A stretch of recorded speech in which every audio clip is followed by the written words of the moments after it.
falar sobre a saga de Thriller Bark de One Piece e se ela realmente é boa, então... Fala galera, aqui é o Igor Silva e sejam muito bem-vindos a mais um vídeo do Chegar Mais Otaku. E hoje, no nosso quadro É o Julgas, nós vamos julgar a saga de Thriller Bark de One Piece. Ela é boa? Ela é legal? As caveiras cagam? Vamos ficar sabendo sobre tudo isso aqui nesse vídeo. Mas antes, já sabe, se inscreve se não for inscrito, deixa seu like, comenta bastante aqui e bora falar sobre sombras, caveiras e piratas. A saga de Thriller Bark, assim, ela é icônica em One Piece. Ela traz várias coisas super interessantes, inclusive um novo personagem que entra na tripulação. Só que ela é uma saga que divide bastante opiniões. Eu já falei pra você não falar comigo. Eu disse pra você calar a sua boca e não falar comigo antes que eu enfie a porrada em você. Cala a sua boca! E aqui eu trouxe alguns pontos fortes e alguns pontos fracos dessa saga. E no final eu vou falar sobre a minha opinião.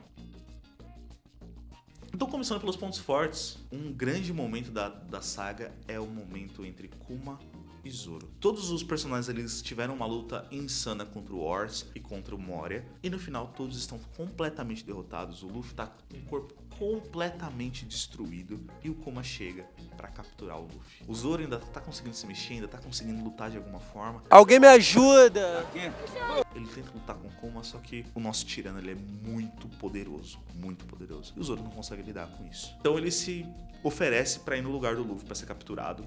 E o Kuma faz uma contraproposta ali pra ele absorver tudo aquilo que o Luffy tá sentindo, porque ele acha que o Zoro não vai aguentar e o Zoro vai perder sua vida. Então é quase como se ele estivesse realizando o objetivo dele ali. Até o Sanji tenta interagir, tenta se colocar no lugar do Zoro, fala pro Zoro que ele vai fazer isso porque o Luffy não vai precisar dele, ele encontra um chefe melhor lá no Novo Mundo. Então tem toda essa construção, o Zoro nocauteia o Sanji e toma a frente, pega, se joga dentro das dores que o Luffy tava sentindo. O Luffy acorda muito melhor no dia seguinte, né? E o Zoro tá lá naquele momento dele icônico que o Sanji pergunta o que aconteceu e ele com o braço cruzado diz que não aconteceu nada, né? Corpo sangrando. É incrível, assim, cara, talvez seja o momento auge do Zoro, assim. E olha que ele tem muitos momentos incríveis, mas esse foi quando você, assim, bate palma e fala, cara, te amo, Marimo. Te amo. O próximo ponto forte pra mim é a luta da Perona contra o Sop. Porque o Sop ele tem essas lutas mais engraçadas, mais divertidas, e essa da Perona foi uma delas, né? A gente teve toda a saga dos Sogeking dentro de Enies Lobby e tudo mais, só que o Sogeking meio que ele não teve tanto protagonismo assim naquela saga. Ele apareceu, ele queimou a bandeira do governo mundial, ele fez várias coisas, mas não teve uma luta individual. E na saga de Thriller Bark ele tem contra a Perona. E ele usa tudo aquilo que o Sop sempre foi muito conhecido de usar. É caos, é fome, é uma faca. Mentiras e o seu pessimismo, né? A Perona tem aqueles fantasmas, quando eles atravessam o corpo, a pessoa fica pessimista. E é bizarro que quando o fantasma atravessa o Sop, o fantasma fica pessimista. É muito incrível, é uma luta muito divertida. E o final dela é algo que só o Sop conseguiria, assim, um final digno do nosso rei dos atiradores. E pra mim, assim, o momento mais incrível dessa saga é o backstory do Brook. O que aconteceu com ele antes, como foi toda a formação dos Piratas do Rumbar e toda aquela conexão que ele tinha com os amigos dele. Eu acho que essa história de fundo foi muito bonita, a conexão dele com o Labum. Cara, foi coisa de louco, né? Porque você sente a dor da perda do Brook, você sente como ele tava se sentindo mesmo, né? Em relação aos seus amigos, todos eles pegaram a mesma doença. Então ali a gente tem aquela cena bonita enquanto todos eles estão cantando Binks no Sake, cada um deles vai caindo um a um até o Brook chegar a um solo. Somente ele tá de pé, somente ele tá vivo e ele não consegue mais cantar, ele segue tocando, mas as lágrimas já dominaram ele. Eu me emocionei, mano, meu Deus do céu. Então assim, é uma cena que, véi, você não chora, você não fica emocionado nessa cena. Sério, você tá morto por dentro. E olha que a gente tá falando do Brook que realmente está morto.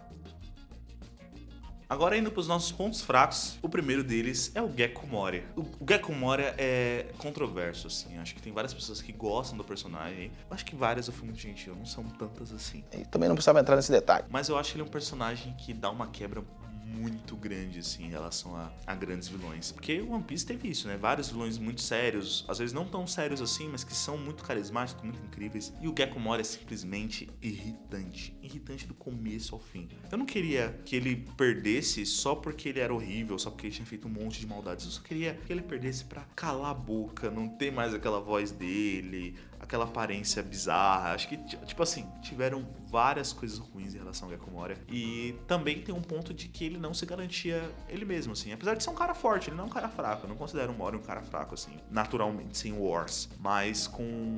ele tava tentando se esconder atrás do Wars. Pegando a sombra do Luffy, pegando tudo aquilo, de alguém forte, se escondendo atrás dele. Então acho que ele poderia ter trabalhado melhor isso. Ele poderia ser mais forte por si só, sabe? Aqui tem outro ponto negativo, que é explorar pouco de alguns personagens que podem ser importantes no futuro ou que seriam citados. Não sei se muitas pessoas sabem, mas dentro da saga de Thriller Bark, nós temos um grande pirata que aparece, que é o Capitão John. Um pouco mais pra frente a gente descobre que o Bug ele tá atrás de um grande tesouro, que é o tesouro do Capitão John. E lá em Thriller Bark a gente tem esse pirata, que é aquele cara cabeludo e tal, com aquelas bandagens e tudo mal.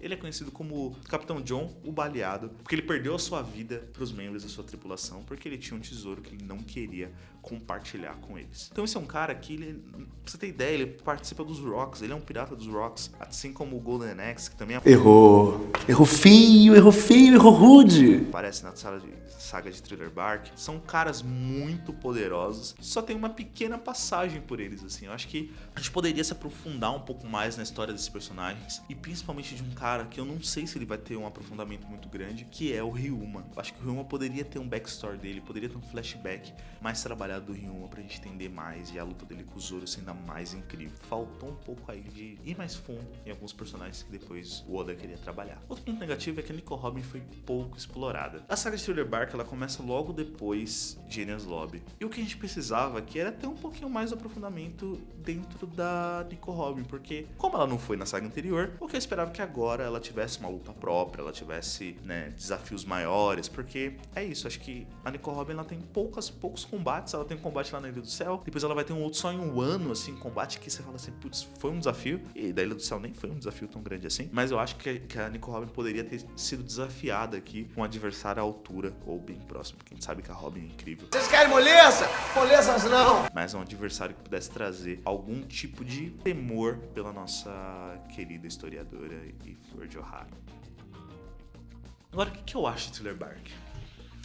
Eu acho que é uma saga interessante, é uma saga um pouco explorada, não é uma das minhas favoritas, assim, eu acho que ela é a segunda pior. Então vou ter que te bater mesmo. Assim, eu acho que a do Fox eu colocaria ali numa posição abaixo, mas a de Thriller Bark viria logo depois, assim, porque eu acho que falta explorar bem alguns personagens, falta trabalhar a própria Nico Robin, como eu comentei, tem algumas transformações do Luffy que fogem um pouco do padrão do que a gente tá construído, então apresentam um Luffy pra gente que depois eles não vão recuperar. Eu acho que tem alguns pontos ali que precisam ser trabalhados, e principalmente Gecko Moria, que poderia ter sido muito melhor. Então acho que tem pontos a melhorar, mas não é uma saga ruim, não é uma saga que vale você pular, porque eu também ouvi de muitas pessoas que eles pulam Thriller Bark, pulam, assim como pulam Skypiea. Você pula Skypiea, desculpa, mano, você tá, como eu falei, você tá morto por dentro, não é possível, é uma saga incrível. Eles pulam essas sagas e Thriller Bark, cara, não dá pra pular, porque vai ser muito importante pro futuro.